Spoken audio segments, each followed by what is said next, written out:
Bueno, mucho gusto. Para mí siempre es un gusto estar acá. O sea, es la segunda vez y precisamente hace un año estábamos compartiendo esto de la transformación social y ecológica de las ciudades. En ese momento como que debatí el título a la transformación de lo socioecológico, ¿verdad? O el metabolismo social porque hay muchos conflictos entre los términos, ¿verdad? No quiero ser polémico en esta ocasión. Vamos a suponer que el término ciudad es posible o el término de ciudad es suficiente para explicar.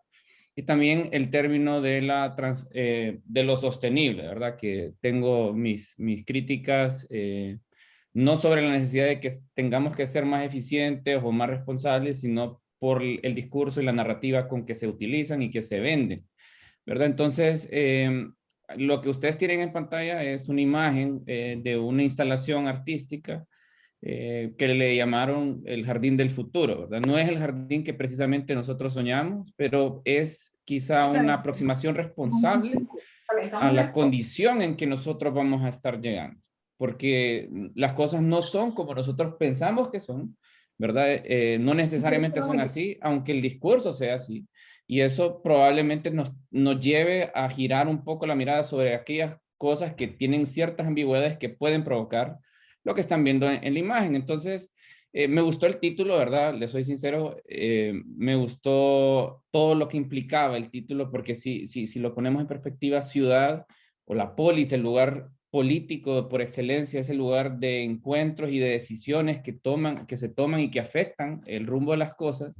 La creación o la conformación de esas chivitas o ese pacto social en que nosotros nos sujetamos a ser socialmente responsables, cívicos, a formar un civismo.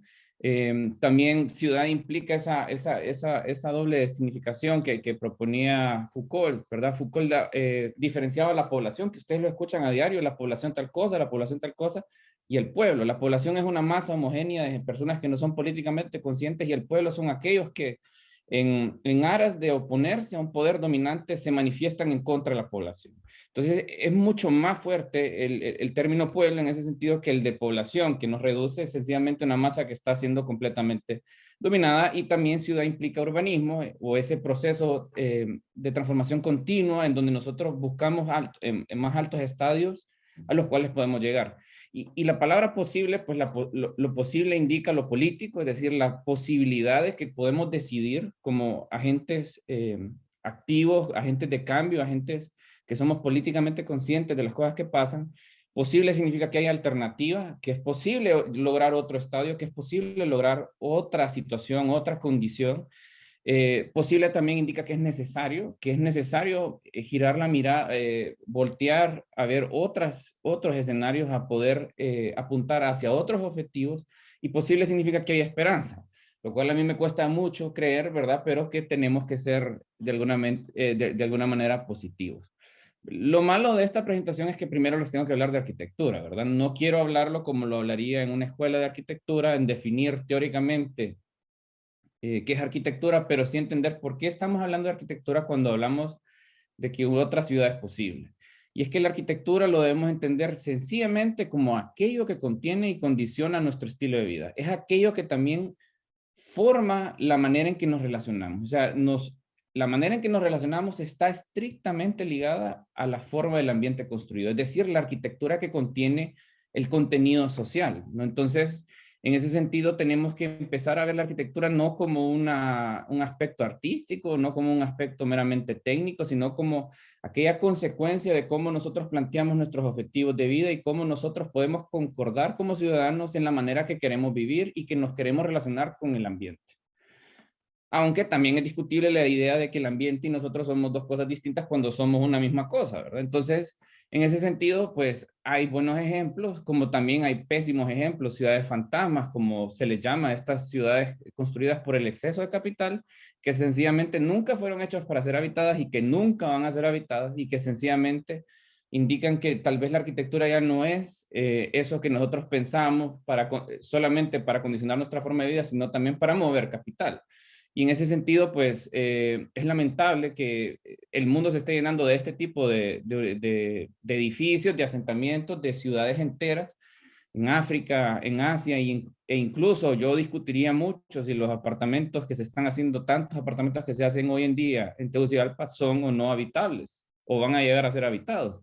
En ese sentido, entonces tenemos que ir un poquito más de fondo eh, en cuanto a las motivaciones y a lo que causa y que posibilita esa arquitectura, ¿verdad? También tenemos que hablar de la manera en que la arquitectura ha sido utilizada para reforzar condiciones inhumanas de vida, ¿verdad? Yo creo que aquí nadie le gustaría vivir en la imagen que yo estoy poniendo, estoy seguro de eso, ¿verdad? Y entonces tenemos que pensar también cómo llegamos a ese acuerdo o a ese tipo de arquitectura que hace que nuestra vida sea tan miserable, por así decirlo, ¿verdad? No todo es malo, también hay buenos casos, hay casos en donde nosotros planteamos como sociedad y regulamos como sociedad la manera en que nosotros nos queremos relacionar y que queremos coexistir en un espacio.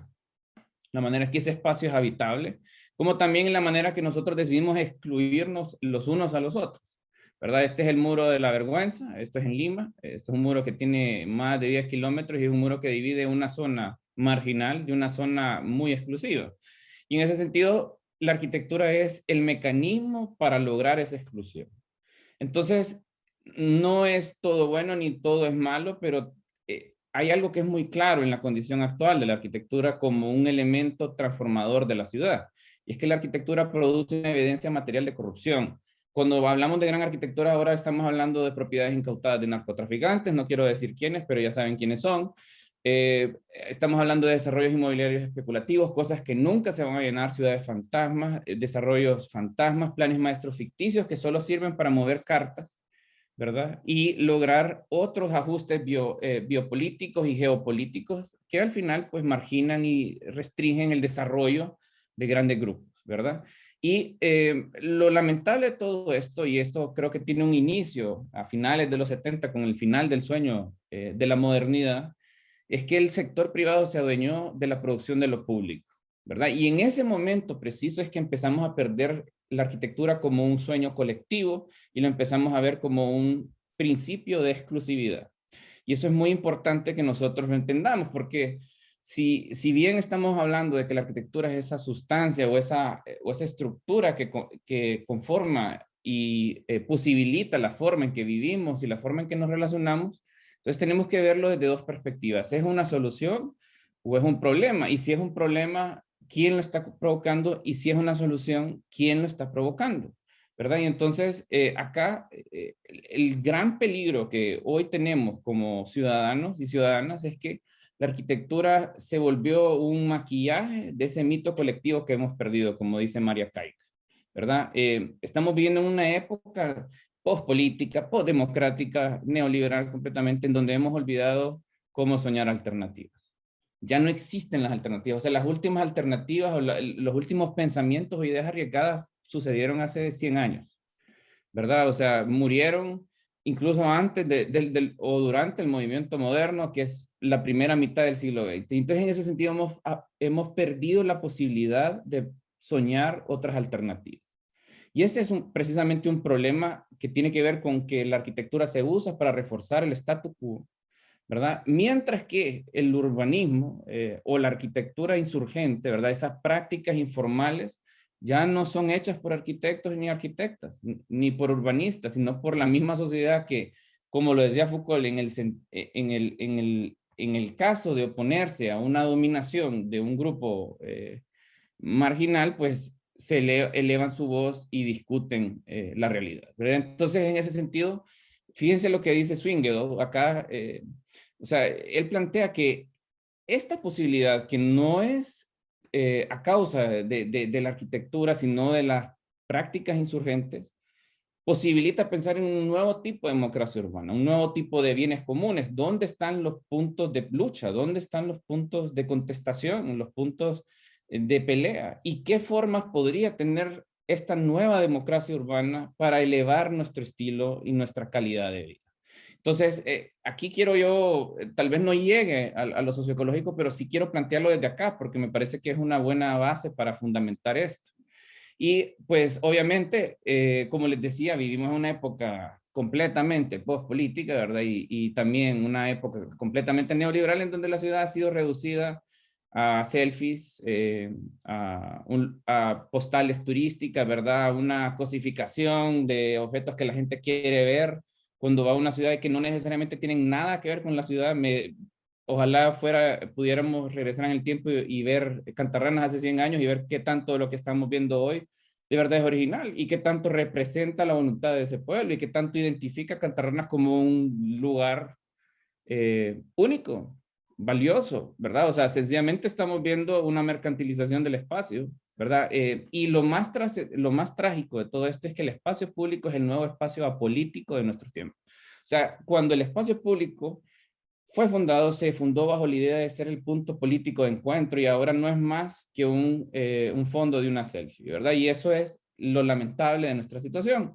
Así también, pues, lamentablemente tenemos que hablar de esto, ¿verdad? De las sedes y de todo lo que estas implican y las ideas, esta idea que Mijail Jacob expresaba, estas islas felices de capitalismo atmosférico, ¿verdad? O sea, estas ideas de ciudades que podrían estar en cualquier lado, ¿verdad? De ciudades para quién o para qué, no lo sabemos, pero precisamente no es para la hondureñidad. O sea, son ciudades exteriores a Honduras dentro del territorio hondureño, ¿verdad? Y la arquitectura es un medio para facilitar ese discurso de exclusión. Es un medio para vender un estilo de vida completamente depolitizado, un estilo de vida completamente ajeno y alienable al contexto nacional. Y la arquitectura ahí está para apoyar esa idea. Y como también está para apoyar otras ideas que refuerzan precisamente el status quo a pesar de las consecuencias que eso trae, ¿no? O sea, podemos ver estas imágenes que son muy bonitas estéticamente hablando, ¿verdad? Muy bien representadas y todo lo demás, pero que sin embargo representan procesos violentos, procesos de desposesión de la tierra, procesos de deterioro ambiental, son estrategias a largo plazo que conllevan una serie de actuaciones violentas en el territorio y también una serie de acciones ilegales, pero que son completamente fundamentadas por el mercado. Y son fundamentadas precisamente por esos grupos de poder. Entonces, es una lástima que venga hoy yo a hablar de arquitectura y tenga que hablar tan mal de la arquitectura, pero si la arquitectura fue una vez una disciplina preocupada por el bien común, ahora es precisamente una herramienta de ambición política. Es precisamente el medio por el cual nosotros podemos llegar a desposeer a otra persona de sus bienes, de su territorio, de su identidad. Y también es un instrumento para perpetrar un statu quo que no logra de ninguna manera cambiar las cosas a bien.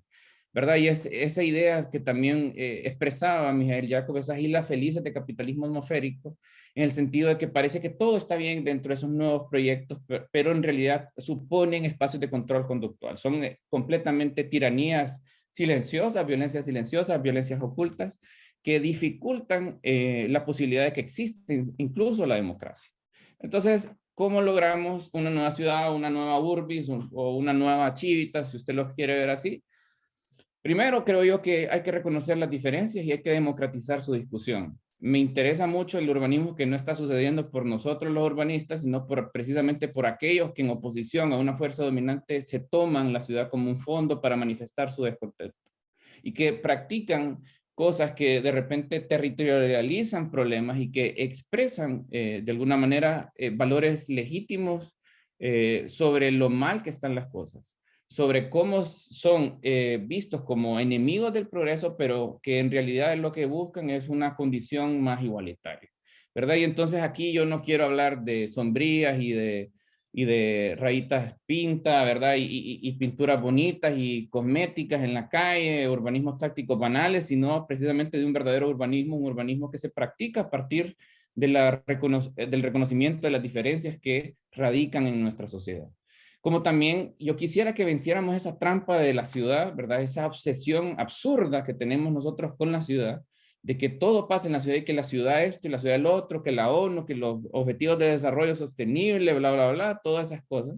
Y que nos demos cuenta que la ciudad tiene consecuencias y que la ciudad llega más allá de nuestros territorios, que la basura de que nosotros depositamos en algún lugar llega a 300 kilómetros en la costa de las islas de la bahía o a saber a dónde, ¿verdad? En esas islas de plástico y que lo que nosotros consumimos, la tierra necesaria para los seres vivos que nos dan de comer, consume el grueso del planeta. O sea, ni siquiera hay naturaleza, ya la naturaleza como término filosófico ya no existe. ¿verdad? Entonces, en ese sentido, tenemos que ser más claros y más críticos con los discursos vacíos que normalmente vemos. O sea, yo creo que ya deberíamos dejar de decir que para el 2000 no sé cuánto, el 50% del mundo, no sé qué. O sea, esos ya son discursos gastados que venden narrativas más perversas debajo de esas mismas líneas. Tenemos que conocer las consecuencias de nuestro estilo de vida. Esto es la tira, y esto fue en 2020. El mapa de la izquierda refleja la cantidad de incendios en 2020. La relación que tienen con las tierras amarillas son los usos agrícolas y urbanizables, y entonces nos indica que también hay ciertas estrategias a largo, corto plazo en reemplazar lo único verde que nos queda por aquello que pues, sencillamente nos va a producir dinero, decimos nosotros, ¿verdad? Y es lamentable que el año pasado fuera un récord histórico en incendios cuando nosotros estábamos en cuarentena. Pues estamos metidos en la casa. ¿Cómo es posible que metidos en la casa haya existido tanto incendios? Entonces uno tiene que empezar a preguntarse el porqué y el trasfondo de las cosas. Como también yo creo que es más necesario que nunca que nosotros podamos contrarrestar esa abstracción geográfica del capitalismo, pensar que todo se centra en las ciudades, que todo marcha bien, que las soluciones que planteemos son las que son las que de verdad van a funcionar, y tenemos que pensar en las consecuencias de toda la aplicación de elementos. Estamos hablando de energías renovables y hasta cierto punto estoy de acuerdo, pero no sé si ustedes saben que la producción de una batería de un carro eléctrico, que es más sostenible que un carro de combustión fósil, es más contaminante la creación de la batería o la producción de la batería que el mismo combustible fósil. Entonces tenemos que tener cuidado con esos discursos y también aprender a territorializar dónde están los problemas. Si la sociedad en general, no solo arquitectos, urbanistas, etcétera, etcétera, estamos conscientes de eso, nosotros podemos empezar a visibilizar los problemas y empezar a luchar contra esos problemas. Tenemos que ver al paisaje como una herramienta didáctica, aprender de los errores, aprender de los procesos energéticos a los cuales estamos acostumbrados y que sostienen nuestro estilo de vida, ¿verdad? Como sucede en esta imagen, que es un proyecto de una faja de biosfera en una zona en donde se produce gas, ¿verdad? En Alemania, ¿verdad? Esto también, o sea, sensibilizar a la persona sobre la consecuencia de su estilo de vida. Eso me parece importante. Me parece importante también que podamos reconocer que somos coproductores de nuestro ambiente. Nosotros somos los ingenieros de la manera en que nosotros queremos vivir. Y en ese sentido, significa que nosotros también podemos moldear lo que nosotros pensamos como natural, de manera que podemos lograr mejores estadios de vida y mejores correlaciones con el ambiente, ¿no? Mientras el mundo entero está descanalizando los ríos, el discurso el año pasado, después de ETA y OTA, fue canalicemos todo, volvamos a hacer los bordos, cuando realmente no es la solución, porque sencillamente no conocemos de buenas prácticas. Esto es, por ejemplo, en Singapur, y en vez de canalizar el río, que ya estaba canalizado, lo que decidieron fue ampliar su sinuosidad, ampliar su cauce, ¿verdad? Y lograr que la sociedad pudiera acercarse más al río. ¿Cuántos de nosotros podemos acercarnos al río? Esa es una pregunta que nosotros nos deberíamos hacer a diario. Tenemos que desechar los discursos vacíos y los nuevos fanatismos. Para mí, y ojo, es mi percepción, o sea, es sencillamente mi opinión, creo que tenemos que tener mucho cuidado con tanto discurso que escuchamos de sostenibilidad y de desarrollo urbano sostenible, ¿verdad? Si yo tomo 5 o 6 frases de lo que aparece en ese gráfico a la izquierda, todos aplaudimos porque pensamos que es una idea sostenible, porque sencillamente nos basamos en narrativas vacías, planas, que no logran aterrizar las consecuencias de nuestras decisiones en el territorio. Y hemos llegado a un tal fanatismo que empezamos a criticar absolutamente todo y que pensamos que llenar todo de este tipo de tecnologías o de costumbres es la solución, pero no, esas soluciones o esas costumbres no llegan a cuestionar las motivaciones que producen el problema. Es decir, estamos usando algo que es promovido por la misma persona que nos está causando el problema. No nos damos cuenta de eso porque, y esto llevaría como media hora explicarlo, pero hay que ser críticos, ¿verdad? Y en ser críticos también significa corregir, pero no olvidar. No olvidar nuestros errores, no olvidar que de repente vertíamos basura de manera indiscriminada en un territorio. O sea, pensar en cómo podemos recuperar ese espacio, pero que ese espacio sea a la vez didáctico y que nos enseñe a apreciar nuestros errores y a combatir esos errores. Si borráramos el hecho de que eso fuera un vertedero, se nos olvidaría que nosotros cometimos error y posiblemente lo podríamos cometer de nuevo. ¿verdad? Y entonces tenemos que aprender de estos errores y por eso giro yo mucho la mirada hacia el paisaje postindustrial o a ese hecho de poner en valor aquello que es obsoleto o aquello que fue encontrado en obsolescencia por la sociedad para poder cambiar los cimientos de la manera en que nosotros pensamos. Y por último, si el espacio público ya es apolítico, si es completamente privatizado, entonces yo creo que la discusión sobre lo público y lo privado tal vez no cabe en ese sentido. ¿Por qué no giramos nuestra mirada sobre la infraestructura? En el sentido de que la infraestructura no como un tema técnico, sino como un punto político de discusión, como el nuevo espacio cívico y común de nuestra sociedad. Nosotros dependemos de la infraestructura y en ese sentido quiero recordar un poco la diferencia entre Lenin y Trotsky. Lenin pensaba que la revolución se trataba de cambiar la manera de pensar de las cosas, mientras que Trotsky pensaba que se trataba de secuestrar la logística para proponer una nueva logística más justa. Entonces, en ese sentido, la infraestructura se vuelve un nuevo punto de debate, un nuevo punto de discusión y un nuevo punto en donde podemos generar formas más igualitarias y justas de vida.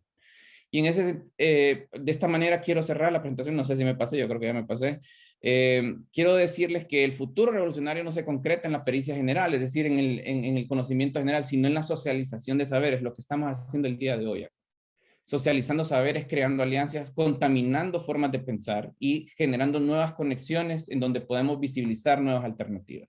Tenemos que cruzar las técnicas creativas, la arquitectura, si le quieren llamar así, y las formas de vida disidentes, las oposiciones por las cuales nos volvemos seres políticamente conscientes. Y con eso quiero cerrar y les agradezco. Yo sé que dejé más preguntas que respuestas, pero creo que ese era el objetivo.